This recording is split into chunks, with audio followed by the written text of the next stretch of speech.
Assalamualaikum Pak Eko. Waalaikumsalam. Alhamdulillah. Sudah tadi nih? Kabarnya? Sudah dari tadi Pak. Aduh, saya mohon maaf ini ya Pak Eko ya. Gimana, Saya Pak? terlambat ini. Ya. Soalnya saya yang minta Pak Eko hadir di sini. Iya, Maaf dulu, saya Pak lihat Eko. kok Pak Saiful terlambat Iya, ini iya. tumben-tumbennya. Mohon maaf. Orang- mohon maaf. Iya. Gimana Pak? Gimana? Alhamdulillah ini kabar. Tumben saya mengajak bertemu, ada apa ini Pak? Ada apa? Iya. Tumben-tumbennya. Satu ya kabar kita alhamdulillah sehat. Alhamdulillah. Saya juga berharap Pak Eko juga sehat. Alhamdulillah. Begini Pak Eko, ya mohon maaf sebelumnya Pak Eko, saya kesini mengajak bertemu dengan Pak Eko ini ada maksud dan tujuan pasti. Gimana? Tujuan saya itu, saya kemarin kan sudah melaksanakan supervisi dari pengawas. Saya ada sedikit jalan masalah gitu. Setelah saya disupervisi oleh pengawas gitu. Masalahnya ketika Bapak mengajar disupervisi oleh pengawas gitu Pak. Betul, jadi pada saat kemarin itu kita proses pembelajaran kita ada supervisi. Nah, masalahnya itu gini Pak, ketika kita disupervisi selesai supervisi itu dari pengawas itu menyampaikan bahwa saya dalam pembelajaran kurang pas. Jadi kurang pasnya itu karena saya tidak menggunakan buku teks.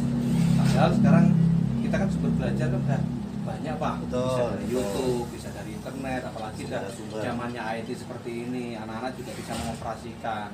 Sehingga saya argumentasi saya kepada pengawas itu kita sampaikan, ya mohon izin Pak pengawas, kita kan sekarang udah banyak sumber belajar, tidak harus buku teks. Sehingga ini alasan saya tidak menggunakan buku teks. Saya sebaiknya seperti itu. Tapi sepertinya pengawas ini gimana ya, dalam tanda kutip sepertinya mungkin apa tersinggung atau bagaimana, sehingga sempat juga menyampaikan kepada kepala sekolah seperti itu. tentang Jadi kejadian itu. tujuannya kita bertemu saat ini tujuannya untuk apa gitu, maksudnya Pak Saiful bagaimana? Ya, saya ingin mungkin ada masukan apa ya dari kita. Saya curhat ke Pak Eko di sini, mungkin ada solusi yang terbaik lah. Artinya saya juga tidak ada kegundahan.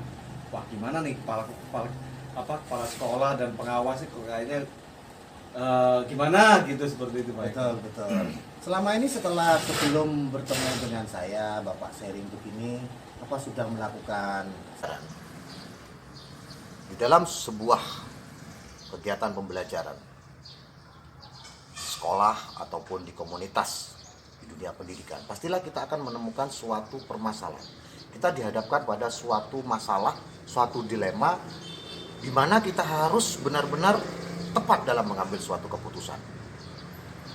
Dan sebagai pemimpin pembelajaran, kita harus memiliki kemampuan memutuskan suatu keputusan dari masalah yang kita hadapi dengan tepat. Dan langkah awal sebagai pemimpin pembelajaran yang baik, kita tidak harus terburu-buru, tidak harus panik dengan masalah yang kita hadapi. Ada tahapan-tahapan bagaimana kita dalam mengambil sebuah keputusan. Yang pertama yang bisa kita ambil adalah kita harus bisa menggolongkan dan menentukan dulu masalah yang kita hadapi ini, situasi yang kita hadapi ini, apakah termasuk dalam dilema etika ataukah masuk ke dalam ranah bujukan moral.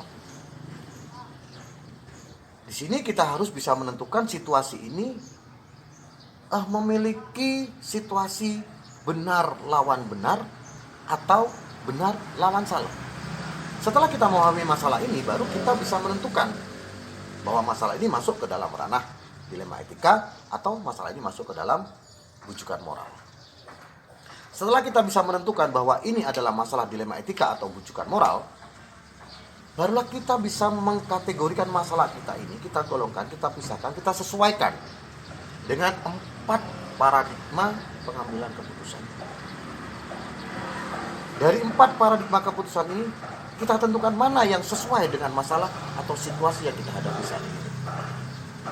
Setelah kita menggolongkan ke dalam salah satu paradigma, mana yang cocok, barulah kita berpikir cara menentukan langkah selanjutnya dalam pengambilan keputusan harus berdasarkan 3 prinsip resolusi pengambilan keputusan.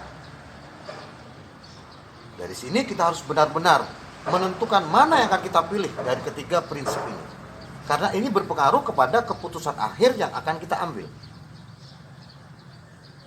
Dan setelah kita menentukan sebuah keputusan berdasarkan 4 paradigma, 3 prinsip resolusi, dan keputusan sudah kita ambil, kita tidak semerta-merta melaksanakan keputusan itu.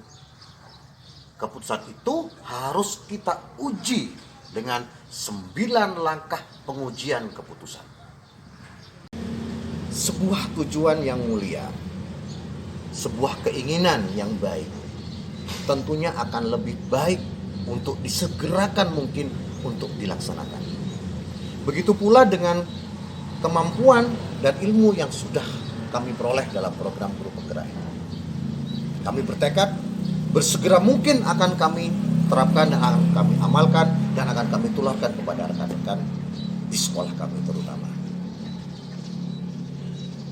Akan tetapi dalam sebuah perjalanan, tentunya kita tidak akan bisa untuk mencapai keberhasilan kalau hanya berdasarkan kemampuan diri sendiri, tanpa dukungan dan kolaborasi dari rekan-rekan terdekat kita ataupun dari komunitas praktisi kita.